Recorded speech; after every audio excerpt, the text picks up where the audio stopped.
You'll notice that Sean's actually not up here. We decided it was going to be too difficult to jump back and forth, and he's actually the brains behind all this. I just get to be a mouthpiece up here. So it's really an honor to be here. This is my favorite conference every year. Normally for those of you who have been here in the past, I always start with a picture of my dad. But I'm not starting with a picture of my dad this time because I want to actually go back and kind of talk about research in the past a lot. When we think about kind of the ARF and kind of where honestly the digital landscape or the digital kind of research industry has come from, it's really inspiring to think about all the work that's kind of happened in the past. And a lot of this talk is actually how do we, as the digital researchers, how do we leverage what's happened in the past? I'd also like to kind of recognize Bob and his work, because as we've kind of moved into and started doing digital research, he's really kind of helped, particularly me and a lot of the industry, kind of usher in this research in the digital age. So I was talking to a reporter the other day, and we were talking about the long history of the ARF. People outside the industry forget that the early work that the ARF did was really focused on print and other media. It wasn't actually about TV. It was really focused on understanding print media. And it was really the ARF that helped usher in the research and standards of consistency on TV. And as we look at this digital era and have access to the vast amounts of new data, we cannot forget the learnings of the past. No matter how fast we all want, and particularly I all want things to move, building consistency, standards, and knowledge do take time. It's funny, last year at this conference, I remember seeing a particular piece of research, and for those of you who are here, you will know how upset I was about this piece of research, that was really focused on kind of what I would call the flash of research. They were talking about the research of what people wanted to hear, and not necessarily the learnings that were kind of the total learnings that were derived from that research. This flashy research is like the press wants to hear about it, people want to hear about it, but that's not really our job or really kind of representing the true goals of our industry. The goal of our industry is really helping marketers understand not just marketing effectiveness, but the real challenge is how do we build and improve marketing campaigns wherever they run, whether they're running on TV or they're running online or they're running across TV and online. Our job is to both demonstrate and describe the ROI, but also be able to help marketers improve the effectiveness of their marketing by the research that we do. And in this increasingly digital, social, and mobile world, the world is moving fast. We all know kind of the mobile device. 3 or 4 years ago, none of us would have expected it to be as big as it was. And so the world is moving faster and faster. And new ways of marketing are kind of popping up every day. And we need to do a great job and a better job of understanding better how to actually use these new platforms. To do this, it's actually all about the people in this room and the hard work that people do every day, but recognizing that it does take time to build these systems and build these standards. But there are a few steps that we naturally go through along the way. And I'm going to walk through kind of how we think about those steps, and it's really kind of why you'll see a lot of our presentations are always about TV, because there's a lot to learn from how TV was built up as an incredibly effective marketing medium, and what can digital learn from that. When broadcast networks first started sending the television electromagnetic waves through the atmosphere and into American homes, more than half a century ago, they had no idea how many people were watching. Much less, they didn't know much about the viewers. And there was really no such thing as measurement. What they really knew is that they had a lot of people consuming this great new medium. But that meant that the earliest marketers had no idea what audience their advertisements were reaching, much less whether they were having an impact. But to the boldest and most innovative of marketers, TV was fascinating. It was this great new creative medium. Maybe they weren't sure exactly who was actually watching the particular show, but with TV sets that were sprouting up everywhere, and this mass reach and this vast audience that was available to marketers, marketers were interested in how to get in front of them and how to use this new medium. It sounds pretty familiar to what happened in online, what's certainly been happening in social, and what's happening increasingly in mobile. And just as important, they knew that this brand new three-dimensional creative format that paired sight and sound could be a game changer. And for the first time ever, marketers could actually depict that fluffy Wonder Bread coming right out of the oven or sparkling countertops after a cleaning spray and really get that creative message across. So those early marketers did what they did best. They got creative, experimenting with different types of campaigns and techniques, and they started asking the basic questions of measurement. Who's seen my ads, and how are those ads impacting consumer behavior? Pretty soon, another industry popped up, which was, how do I start answering these questions? Arthur Nielsen and others paved the way for TV to become a central part of how marketing's done. First by actually solving the audience measurement problem, but then onto a more comprehensive understanding of its impact through mixed modeling and other types of research. And the summation of these data, repeated over many campaigns, built that fundamental confidence in the basic ROI of television as a medium. The industry developed a deeply ingrained understanding that marketing messages in the form of TV commercials led to consumers changing their in-store purchasing habits. They knew that it led to changes in in-store purchasing habits. And over the past decade, I've watched this same progression, longer than a decade actually, online. And it's really kind of repeating itself. When I first joined Facebook about 5 years ago, the sales team invited me to meet with all the big marketers, and we wanted to kind of go through, like, what are the key things and why are you interested in Facebook as a marketing platform? And it was interesting because they said the same thing that the TV advertisers said back in the 30s and 40s, which is there's a lot of people that are coming onto social, and it's this great new creative format. We don't know exactly how to use it yet, but we know that there's an audience there, and it's a great new creative format. And so like those early TV advertisers a generation ago, the early advertisers on Facebook saw an opportunity to connect with this enormous and growing audience. And then deliver creative at massive scale, but leveraging the power of friends and delivering the messages through the power of friends. And just like in the early days of TVs, our marketers were also asking those same measurement questions, which you've probably heard as well. Who are my ads reaching, and what are the impact my ads are having on consumers? They were looking for that basic confidence in ROI. And 5 years later, Facebook now is a lot bigger, has about 10x the reach that we actually had back then. That means that we've now reached a scale that rivals all of prime time.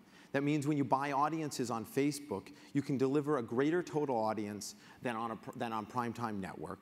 And our creative canvas for marketers has never been richer or more integrated into the core Facebook experience across platforms on mobile and desktop.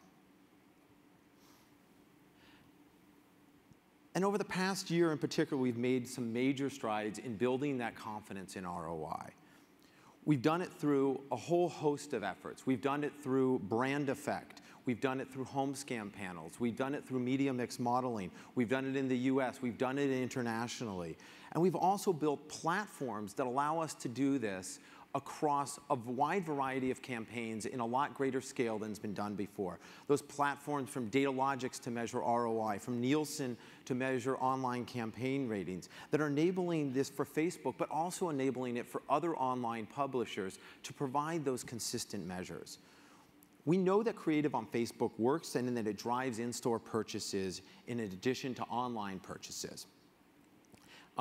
Across campaigns that we've measured, looking at offline sales, this is focused on the offline component of sales. We're seeing that more than 70% have an ROI of 3x or better, and nearly half showing a 5x or better, and obviously a bunch that are much greater than that.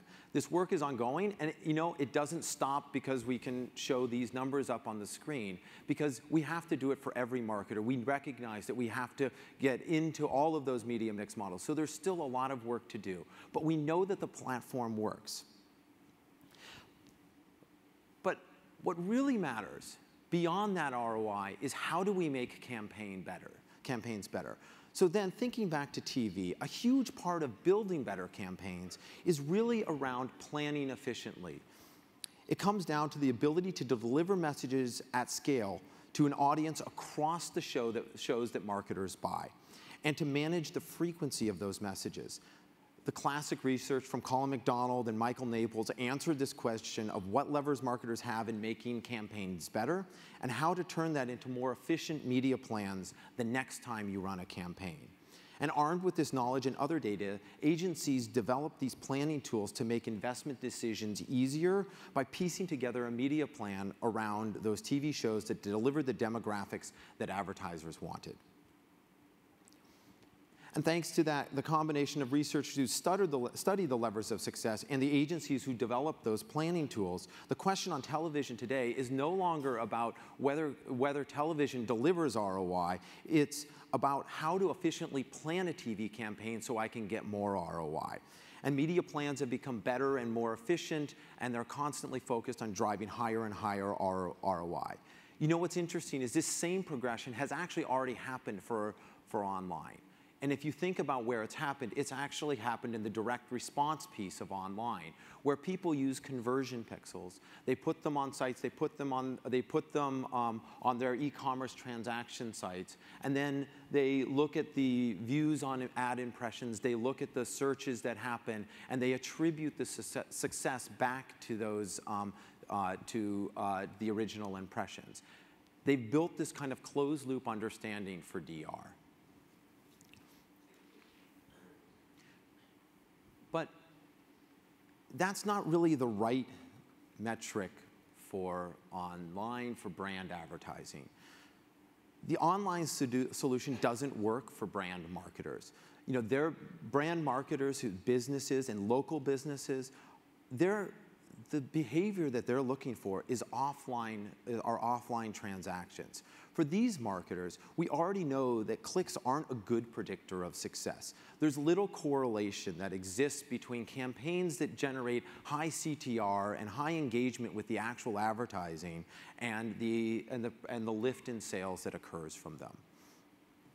And we've actually gone a step further.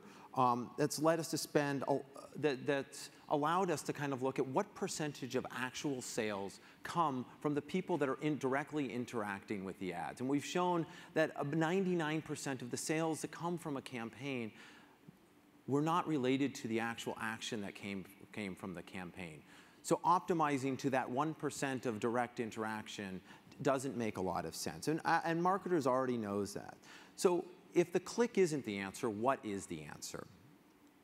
And we've spent a lot of time thinking about what is that right model for optimization for those marketers who want to follow their audiences online and build better and more efficient campaigns. Fundamentally, it's actually the same model as TV. It's about reaching your audience efficiently and controlling the frequency of delivery to that audience. And these are the keys to driving offline ROI. It's not news to marketers who are furthest along with the investment in digital.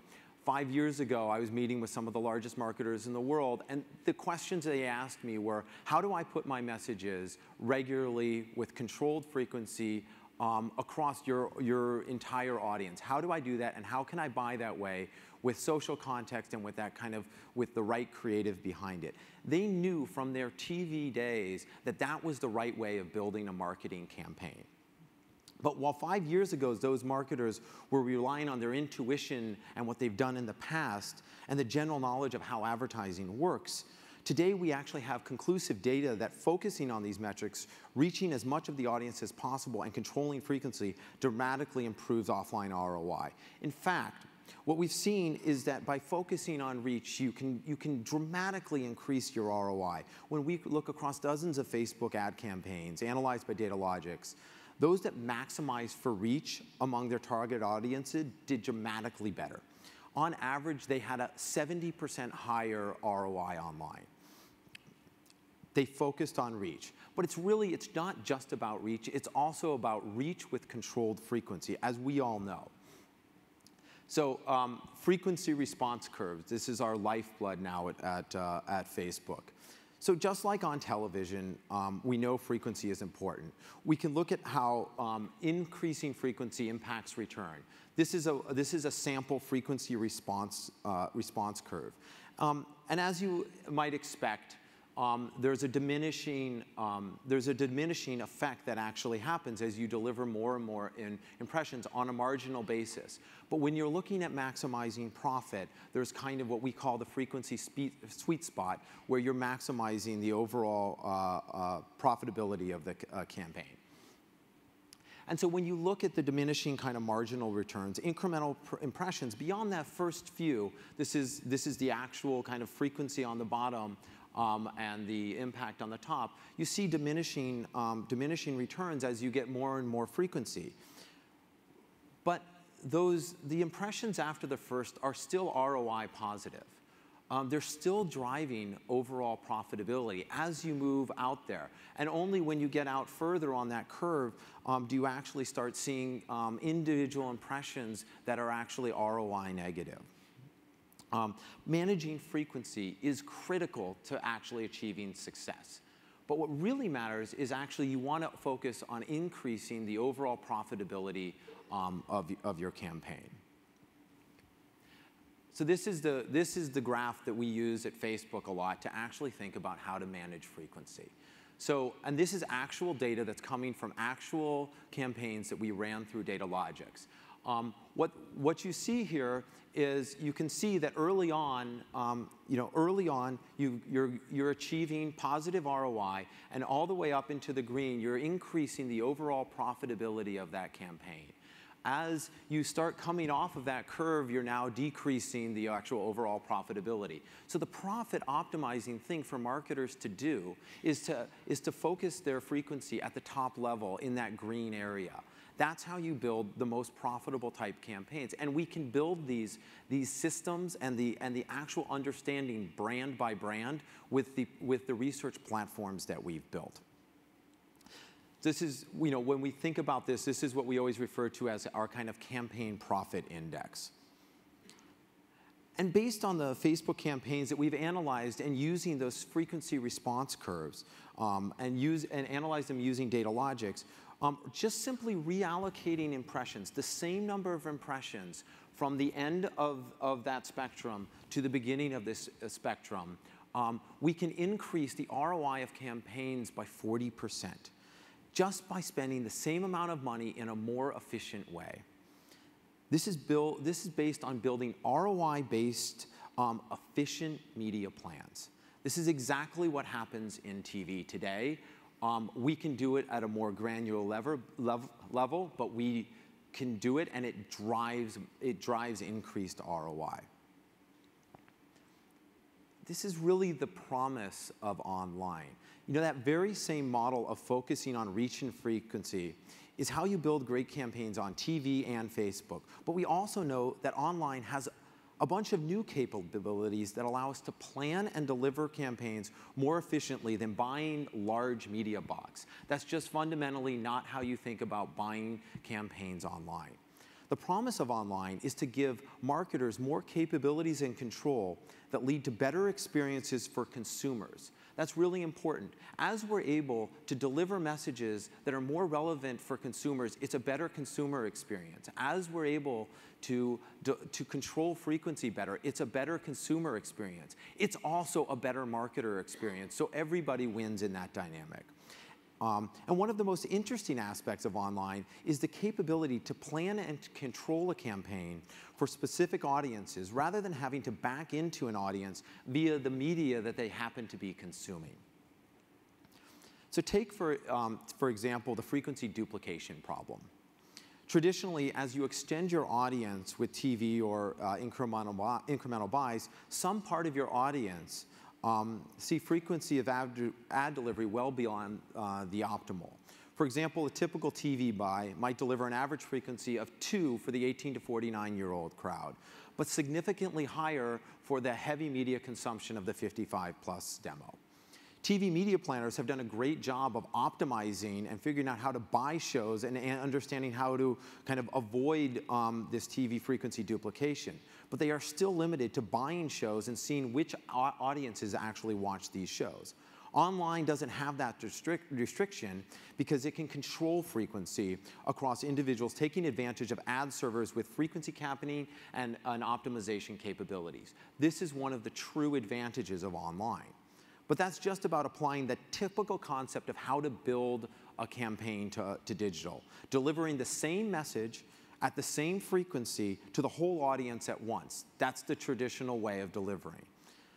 That's no doubt a very powerful model and one that is really good for brand advertisers. And as we've seen, by focusing on reach and frequency, there's already incredible ROI gains that you can achieve.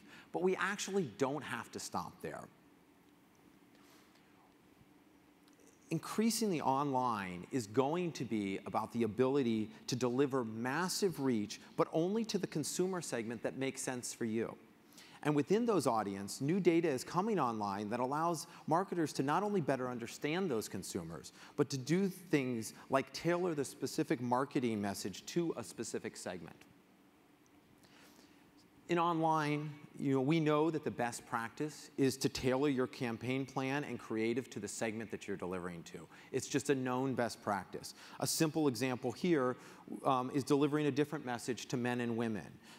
As you see here with lip balm, it obviously makes sense to be thinking about the creative message differently. With great demographic data, this is something that is really kind of a no-brainer for online. But we can go deeper, and not just with creative, but with actually media planning that segment differently as well. It used to be that you'd pick TV shows you'd buy based on the SKUs and the viewership for the demos of the people who matched your marketing demos. So you'd pick the TV shows because I want to reach the 18 to 34 crowd, and then you find the people that are watching those shows. More recently, you may even match some behavioral data and buy shows based on the behavioral SKUs, as David talked about yesterday. In this example, we did something very similar, but in a little more detail. We looked at building different media plans based on the actual purchase behavior. In this simple 2x2, we looked at high brand buyers crossed with the household's overall kind of category spend in the category of that brand. And what would it look like if you developed a different media plan for these different segments? Well, this is going to be really difficult to read, I can tell now. Okay, well, it's no surprise that the actual response to the advertising was really different across the segments. If you could actually see it, I don't know if people in the back can see it, the black line represents kind of the effective frequency curve that we talked about. If you were delivering on average to everybody, kind of the overall average for the campaign. The top green line is the high buyers of the brand. So the people that are high buyers of the brand and high category purchasers. And then the bottom red line is the people that weren't currently buying the brand, and low category buyers. And what you see is the frequency response curve, no surprise, is very different for those different consumer segments. What's important is that all of these campaigns actually achieve lift, but if you are optimizing to the average, you're obviously leaving money on the table. So you saw these kind of these index slides before. It's what we actually call the fish slides, or I refer to this as the fishy slide. You can figure out why we call it that. So this is looking at that same campaign and looking at the different segments. So the top two segments are for low brand buyers, or people that aren't currently purchasing the brands, and the bottom two segments are the people that are actually current buyers of the brand. For each of the segments, the question is, if you were to overlay kind of the response curve with the ROI of the campaign, at what point do you see that you've gone beyond the profit maximizing frequency? And what you can see is that for the heavy buyers, which are in the bottom right, that the frequency that you'd kind of run to them is very different than for the low brand buyers, which are up and to that left. That kind of green area, that sweet spot of frequency, is very different depending on the category purchases of the segment. What's also interesting is that that light line that's kind of in the middle of each of these, that's the average for the overall campaign. And what you see is that the average in the case of the low brand buyers is actually beyond kind of that profit maximizing function. So if you were to build a really effective campaign, you could spend the exact same amount of money and reallocate some of those impressions to those heavy category and heavy brand buyers. That's the opportunity of using this type of media planning in order to kind of build more efficient media plans. So the right approach is actually very different depending on the campaign that you're running. This is an example of a product launch campaign that we ran. And you can see that the optimal frequency are much, much higher. That makes a lot of sense as you're trying to get across new product concepts versus delivering reminder type messaging. It takes a lot more frequency to have impact, but you ultimately see that. What you also see is that the low kind of brand and category buyers, the frequency is significantly lower than for those kind of people that are already purchasing in category and in brand. You know, and when looking, it's always been kind of too difficult, and I know I'm throwing a lot of data up here, but it's always been too difficult to kind of get these types of insights. We can run these insights on lots of brands, on lots of different campaigns, and then help you develop media plans against those. And honestly, this shouldn't be just about delivering campaigns on Facebook. This should be about how to leverage the amazing platform that online has to do this. And when we look across the 29 campaigns that we studied, we see that by controlling frequency at this is a simple 2x2 level, that we see a 22% improvement on ROI over just using an average campaign frequency. So that's in addition to those other improvements that I talked about earlier.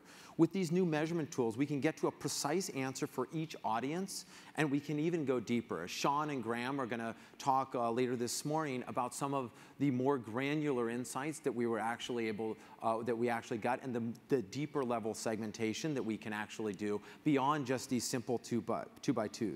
Some people have said that you should only go after your best customers, or at least just go after your heavy consumers who sometimes shop with you.